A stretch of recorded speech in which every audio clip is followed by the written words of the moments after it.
السلام عليكم ورحمة الله تعالى وبركاته. مرحبا بكم حلقة جديدة من سلسلة شهيوات سميرة.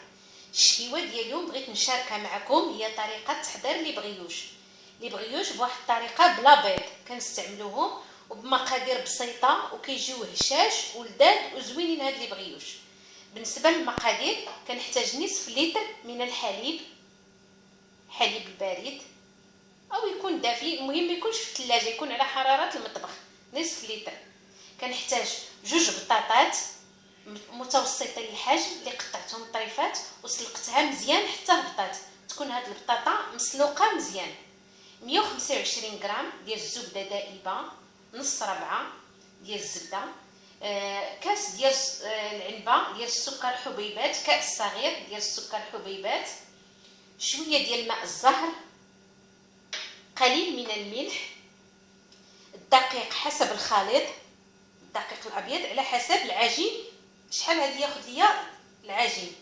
خص العجينه تكون لينه، ما تكونش قاصحه ما تكونش جاريه. كيس من الفانيلا وكيس من الخميره الكيماويه، خميره العجين، معلقه ونص كبيره الخميره ديال الخبز، بيضه هذه للتزيين، هذه ندهن بها لي بغيوش، والسمسم الزنجلان حتى هو للتزيين. صافي. اول حاجه كنقوم بها كناخذ هذا الخلاط الكهربائي، كندير فيه هذه البطاطيس المسلوقه تتكون سخونه ساخنه، كنزيد داك الكاس ديال السكر حبيبات حتى هو كنخويه مع هذه البطاطيس في هذا الكاس ديال الخلاط الكهربائي.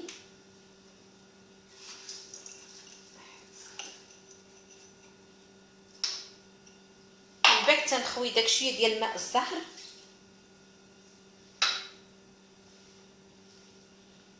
تنخوي الزبده الدائبه عليه في الخلاط الكهربائي حتى هي، كنزيد داك الكيس ديال الفانيلا،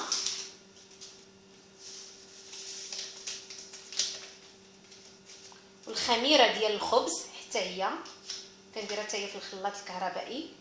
جميع العناصر كنخويها في الخلاط الكهربائي ما عدا الدقيق.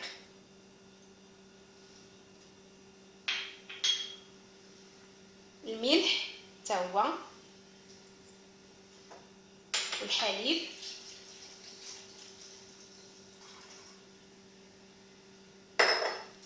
وكنخلط هذا الشيء في المطحنه الكهربائيه.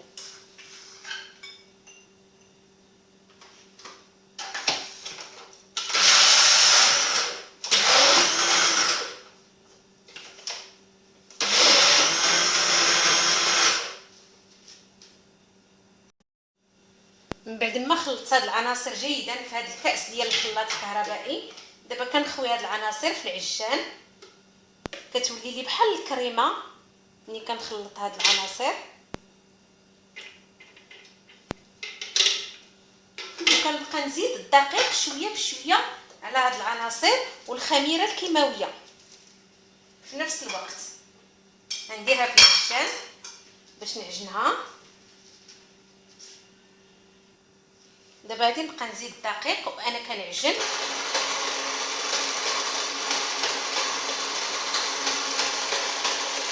والخميره الكيماويه.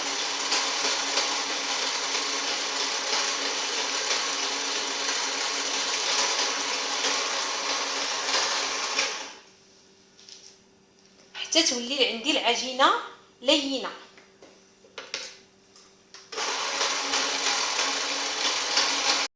منين تنعجن العجين وكنحس بها تماسكات شويه، هانتوما كتشوفوا ماشي كتكون قاصحه بزاف ماشي جاريه، شويه. دابا كنخليها في وسط هاد الانيه تخمر حتى يضاعف الحجم ديالها.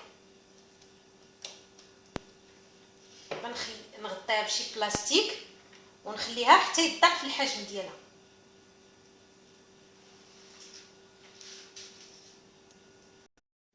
من بعد ما ضاعف الحجم ديال العجين هانتوما كتشوفوا كندهن يديا بالزيت وكنعاود نعجن هاد العجينه، كنجمعها، كنحيد منها هاد الفوقعات ديال الهواء.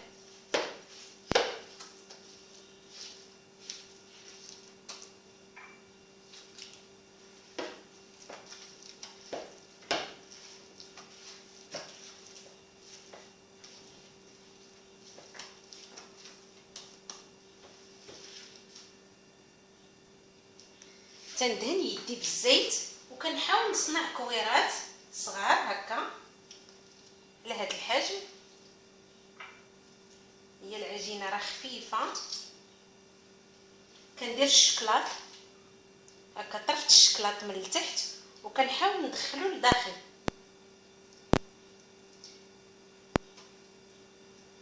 هكا نصنع مثل كره هكا وكنحطها في هاد الصفيحه اللي غادي ندخلها للفرن. كندير فيها الورق ديال الغذائي وكنحطهم هكا يخمروا مره اخرى. كنفرق بيناتهم باش الا تنفخوا ما كيجيونيش ملاصقين، وكنستمر هكا حتى تنملئ الصفيحه. من بعد ما خمروا ليا لي بغيوش المره الثانيه، حيت يخمروا جوج مرات، يخمروا المره الاولى العجينه كلها والمره الثانيه كنديرهم كويرات وكنخليهم يخمروا. دابا خديت اصفر د البيض درت فيه نقيطه ديال الخل وخنيشه ديال الفاني باش كيعطينا نكهه الفاني في هاد لي بريوش. دابا غادي ندهنهم بالاصفر د البيض وندخلهم للفرن. بسم الله. كندهنهم هكا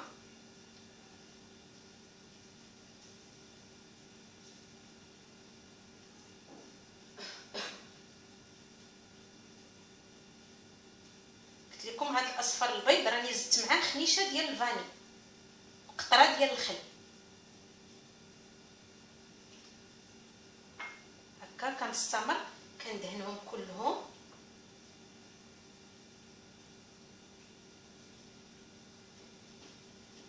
غير بغيت نقول لكم واحد النصيحه، العجينه ديال فاش تكونوا كتعجنوها تكون شويه شاده راسها، ما تخليوهاش خفيفه بزاف لان كيجيو هشاش بزاف. هاد العجينه ديالهم كتجي رطبه مع فيها البطاطا، تكون شويه شاده راسها. ملي تندهنهم كناخذ شويه ديال السمسم الجنجلان وكنغبر عليهم شويه ديال الزنجلان على حسب الاختيار ديالكم. نتوما اي حاجه بغيتو تزوقوا بها كديروها، ولا ممكن تخليوهم طبيعيين سامبل.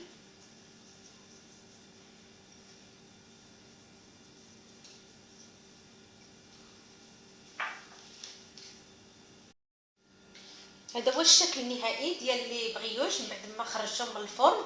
تحمروا من التحت مزيان وتحمروا من الفوق، راه كيجيو هشاش ولذاذ. ولا عجبتكم لا فيديو ديروا جيم وشاركوا معايا في القناه ديالي شيوات سميره باش ديما يوصلكم الجديد ديال لي فيديو، وبارطاجيو لا فيديو، ديروا التعليقات والاراء ديالكم، وبالصحه والراحه.